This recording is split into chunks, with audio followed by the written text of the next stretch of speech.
Happiness has to be the most sought after thing in our world. Happiness boosts our physical health, it broadens our way of thinking, it allows us to be more creative, and overall it can boost our performance in anything we do.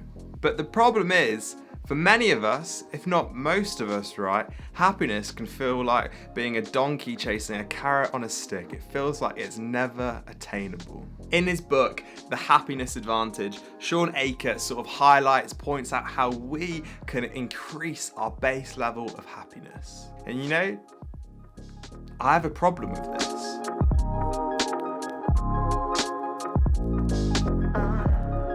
Well, before I tell you my problem, I think you should actually kind of understand what the book's on about, what it actually says. But I also need to say, I'm going to be honest with you, I quite like this book. I actually rate it, but I do have a problem with some of its concepts and the way it's applied. The basic premise is this, that we should be prioritizing happiness over success, mainly because actually happiness is what leads to success. It's not the other way around like we're so often told. Then to help you, the reader, Achor lays out 7 principles that should help us, if we put them into practice, achieve and attain a higher level of happiness.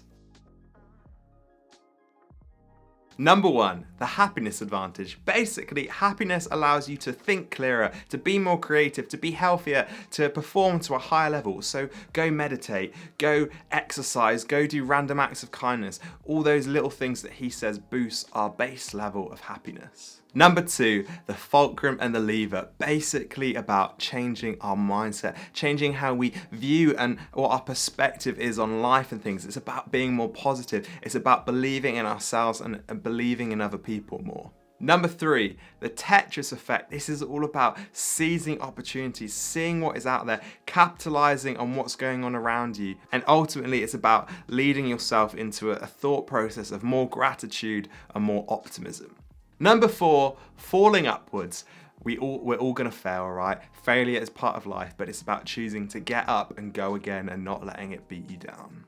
Number 5, the Zorro sphere. So this is about how we all have those small everyday things that we need to get done. And actually, when we think big picture, sometimes that can be overwhelming, that can decrease our levels of happiness. But actually, if we focus on what are the small things we can get done, what is the next right thing to do, that can increase our levels of happiness and success. You know, it's kind of like Anna in Frozen 2.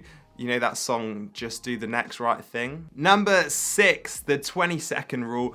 This is basically all about putting this into practice, making a habit on it. I've actually done a whole video on habit building and construction. I'll put that in the link in the description below. You can check that out. But this is about actually how it's not good enough just to know this stuff, but you actually have to action it.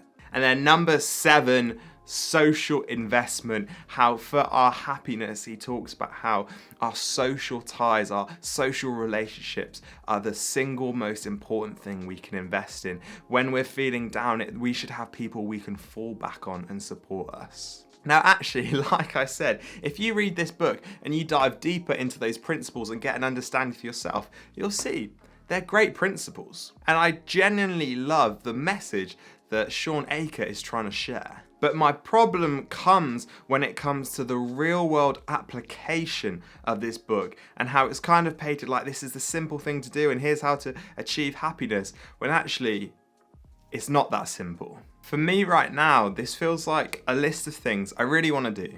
They're things I really want to prioritize because at the end of the day, I really want to be happy. But it's just not that simple. You know, life is complicated and it's hard. You know, if I'm being really honest with you guys, right now at the time of making this video, I don't feel happiness all the time, if not a lot, to be honest. It actually feels pretty grim right now. I feel quite low a lot. And so hearing this message is quite hard. You know, even though I have, you know, a quality marriage, I have amazing friends, I have food on my table every day, 3 times a day. I'm not worrying about my health or where's the next meal coming from. I have, you know, quality hobbies I love and pursuing.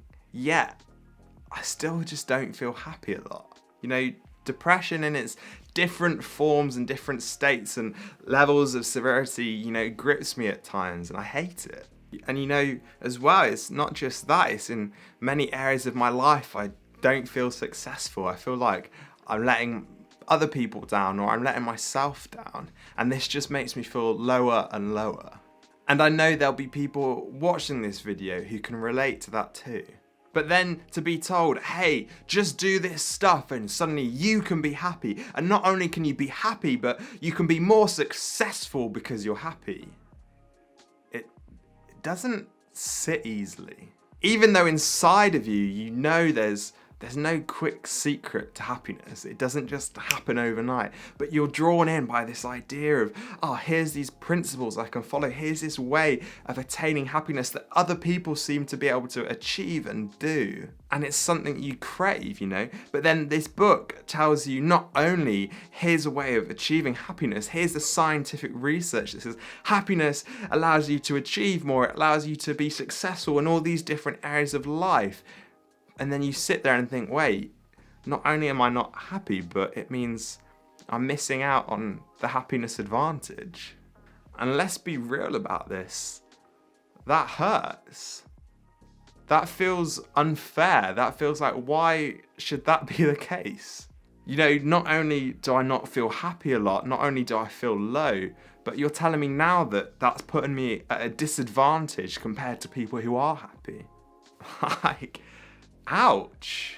You know, something else I read recently, there's this book, Sapiens by Yuval Harari, and it covers, you know, the history of humankind, but near the end it has this really interesting section. It's just a few pages that talks about how in our body we are born, you know, with chance, with this different set of biochemicals. You know, on the whole spectrum, it's pretty similar, but very small differences in our biochemistry can make big differences in our lives. And one of the things it can affect that's completely based on chance and luck and genetics is happiness. Like, it's almost like your genetics and your biochemistry can affect how much happiness you can actually feel, like what's your baseline level of happiness and what's like the actual peak you can get. And that's why different people react to things differently. That's why, you know, some people, one person would win the lottery and you'd see them absolutely buzzing in like a fit of just joy, and then someone else would just be like, oh, cool. Because of these different biochemical reactions. And it just makes me think, you know, not only do some people get the happiness advantage, their genetics could put them in that advantage, but also your genetics can make you disadvantaged. How depressing is that? And it just, you know, naturally your brain goes to, wait, am I one of those unlucky people? Are some people just doomed? And you know, overall, it just doesn't read well, and it just can seem pretty hopeless. You know, it seems like happiness or the pursuit of it can become like this endless cycle, this wheel that you're constantly chasing where, you know, you want happiness. And so you read a book like The Happiness Advantage, and so you're pursuing it and you're like starting to put these things into action and make habits of it. And then you mess up, or you suddenly feel like, oh, I'm not actually feeling any happier. And then you start beating yourself up about messing up the fact that you haven't meditated how many days, you haven't exercised, you haven't done this or that or the other. And you're like, why can't I just be happy? And then you spiral into even more depression and even more loneliness because you're trying to chase happiness, but you feel like you're failing. And it just becomes this like almost like hamster wheel you can get stuck in. You know, it feels like a trap. It feels like something like The Happiness Advantage. It's like a false hope. And you know, that's a problem. And you know, because of that, right, it's easy to read this book. It's easy to say this is a problem. It's easy to be cynical, pessimistic, to look at it and be like, nah, Sean Akers just trying to make money from false concepts. But I want to say, despite the problem, I don't think that's true either.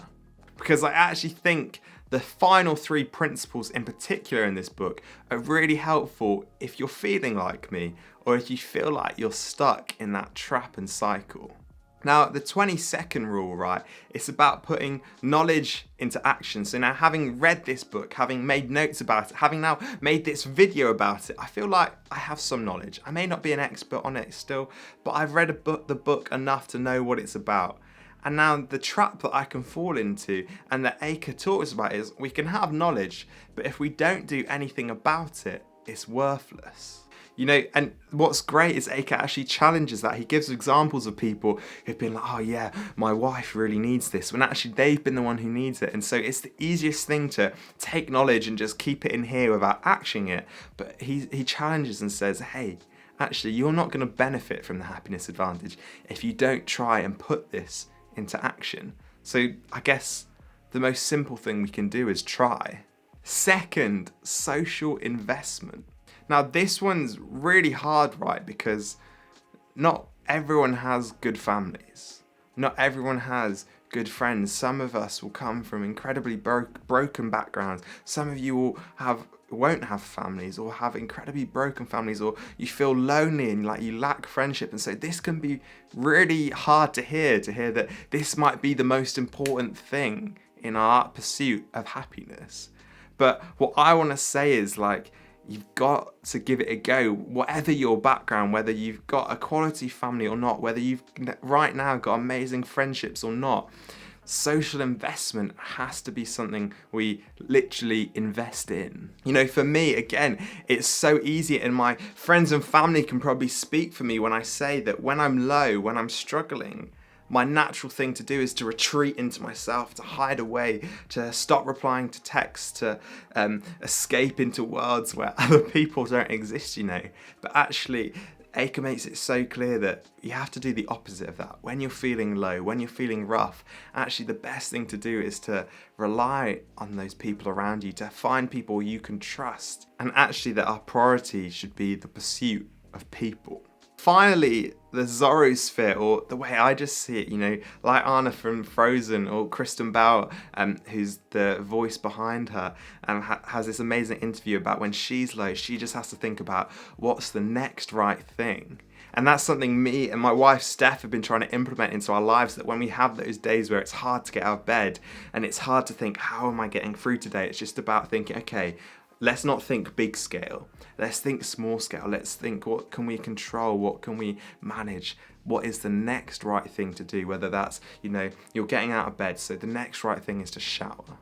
Whether the next right thing is having breakfast, whether the next right thing is going for that run, whether it's writing that essay, whatever it is, it's focusing on one thing at a time. And that makes life more manageable and seem more doable. But there can be no denying it's hard, because like when I feel low, it feels like a heavy blanket has been thrown over me that's just like weighing me down, that makes it impossible to get out, that makes me apathetic and unable to act. Because this principle is quality, because it's not going and saying you have to become the happiest person ever and you have to conquer the world. It's about conquering the next thing in your life. Whether it's big or whether it's small, it's doing the next right thing and helping yourself try and find a bit of achievement and a bit of happiness. I think when we can focus on those three principles, and you know, the other four are incredibly useful, but I think when you have this problem with it, those three are the most important. Actually, The Happiness Advantage is a great book. Yes, it can be hard to read. Yes, it can be discouraging at times, especially when you feel like, yes, you can feel like you are missing out, and I feel that pain with you. Except the message behind this is gold. The process is tried and tested, and Acre's principles are good. You know, if you're anything like me, it's easy to let cynicism win. It's easy to let skeptical thoughts control your mind. But actually, it's about every day making that choice to say, I'm not going to listen to those voices. I'm going to listen to the voices that say, give something a go. Do the next right thing. Pursue happiness. If you haven't read this book, I promise you it is well worth a read. I did really enjoy it despite how I'm feeling. Does it bother me sometimes? Yes, like I've said. But do I think that when you can try and put this into action, it could just work? If you have enjoyed this video, if it has been beneficial to you, please consider dropping a like and subscribing to my channel. It really helps me out and shows me support.